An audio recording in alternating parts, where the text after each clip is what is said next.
ఇప్పుడే విష్ణుకుమార్ రాజు గారు అందరూ మాట్లాడుతున్నారు. ఒక వ్యక్తి చెడు వ్యక్తి అయితే ఒక కుటుంబం నష్టపోతుంది.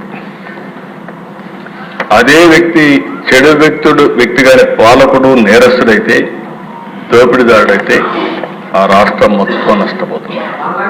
అదే రాష్ట్రం మనలాగానే మన ఆంధ్రప్రదేశ్ మాదిరిగా ఉంటుంది. అదే చెప్పాను నేను ముందుగా. ఆ రోజు వివేకానంద గారు ఏదైతే కొటేషన్ చెప్పారో, స్ఫూర్తి చెప్పారో అది మనకు వర్తిస్తుంది. నేను దండం పెట్టి అడిగాను 2019లో, ఈసారి కానీ మనం తప్పు చేస్తే చాలా ఇబ్బందులు వస్తాయని. కానీ ప్రజలు కూడా ఆ రోజు ఆశపడ్డారు, ఏదో చేస్తారని నమ్మారు.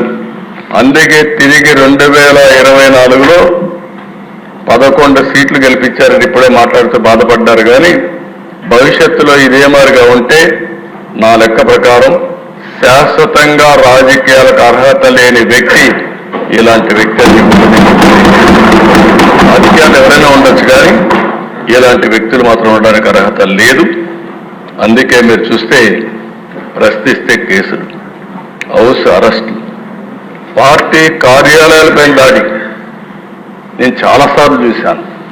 చిన్న పార్టీ పైన కూడా దాడి చేయాలన్నా, చిన్న రాజకీయ పార్టీ ఉంటే ఆ నాయకుడిని అటాక్ చేయాలన్నా, విమర్శించాలన్నా భయపడే రోజులు అవన్నీ పోయి ఇష్టానుసారంగా వచ్చే పరిస్థితికి వచ్చారు. 5 ఏళ్లలో ఏం జరిగిందో మనం అందరం ఆలోచించాం. తీరని నష్టం జరిగింది.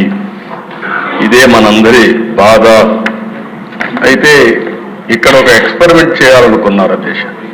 ఆ ఎక్స్పెరిమెంట్ ఇక్కడ ఉండే వాళ్ళు చాలా మంది ఆలోచించాల్సింది. పులివెందుల్లో ఇప్పుడు కూడా వీళ్ళు ప్రజలు ఓటేసి గెలవలేదు. ఆ విషయం మనం గుర్తుపెట్టుకోవాలి. Over a period of time పులివెందుల్లో ఎవరైనా కానీ వేరే పార్టీలకు ఓటేస్తే వాళ్ళు అక్కడ బతకరు. ఎన్నికలైన తర్వాత కక్ష తెచ్చుకునే పరిస్థితి వస్తారు. దానివల్ల అక్కడ రాజకీయ నాయకులు కానీ, రాజకీయ పార్టీలు కానీ మనుగడ సాధించలేకపోయినాయి. మొన్న కూడా మనం చూసాం, ఇక్కడ కడప ఎమ్మెల్యేలు ఉన్నారు. పాత కడప జిల్లాలో అధ్యక్ష 9 అసెంబ్లీ సీట్లకు 7 అసెంబ్లీ సీట్లు గెలిపించారంటే అది ప్రజల్లో ఉండే మార్పు, అదే వాళ్ళు ఇచ్చినటువంటి తీర్పు కూడా. అలాంటిది అధ్యక్ష నాకు ఒకసారి అనుమానం ఇచ్చేది, పులివెందుల మారిగా రాష్ట్రాన్ని మొత్తం తయారు చేస్తామని. కడాన ఎన్నికల్లో కుప్పం, పిఠాపురం, మంగళగిరి ఇలాంటి కొన్ని కాన్స్టిట్యూన్సీలు వీళ్ళు ఆడిన ఆటలు చూస్తే అది భయంకరంగా ఆటలాడే పరిస్థితికి వచ్చారు. రాష్ట్రంలో సంపాదించిన అవినీతి డబ్బులు మొత్తం పంచారు. కానీ ప్రజల్ని మెచ్చుకోవాలి అధ్యక్ష. 90,000, 70,000, 40,000, 50,000తో గెలిపించారంటే అది ప్రజలు చూపించిన స్ఫూర్తి, చైతన్యం తప్ప ఇంకోటి కాదు. దానికి మనస్ఫూర్తిగా అభినందిస్తున్నాను. పులివెందుల ఎక్స్పెరిమెంట్ ఫెయిల్ అయింది. అది రిప్లికేషన్ మోడల్ కూడా ఫెయిల్ అయింది. అయితే అధ్యక్ష నాకు ఒక అనుభవం కూడా ఉంది. ఇక్కడ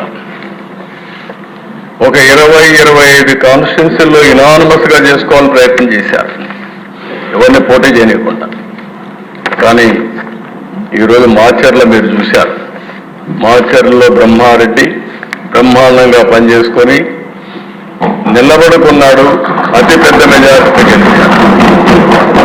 అలాంటి అధ్యక్ష చాలా నియోజకవర్గాల్లో క్యాండిడేట్లు ఎక్కడైతే గట్టిగా నిలబడుకున్నారో అక్కడ గెలవగలిగారు. దానికి కారణం ఈ దుర్మార్గమైన పాలన పోవాలని చెప్పి ఆలోచించి తీర్పు